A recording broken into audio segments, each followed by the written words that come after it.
So now let's see how we can work around with transparency settings inside of Adobe Photoshop Elements.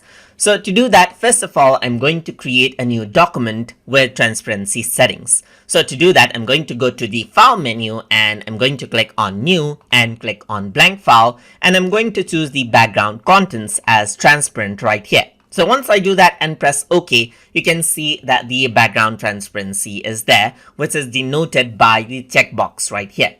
If I were to go around under Edit right here, onto Preferences and on Transparency, then this is what you see. Right now, the transparency is denoted by this grid with this gray and white color, but you can go around, click on this and change out the color of the grid right here as well, and that will denote transparency.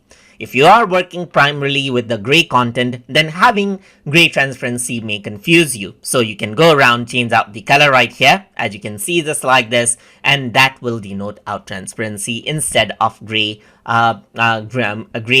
check boxes.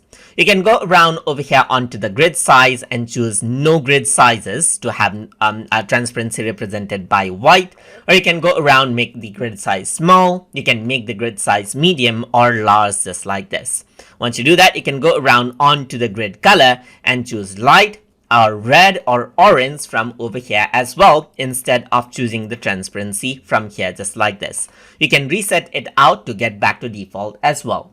And that is how you can work around with transparency settings inside of Adobe Photoshop Elements. So I hope you guys learned something as always. And as always, please like, comment, share, and subscribe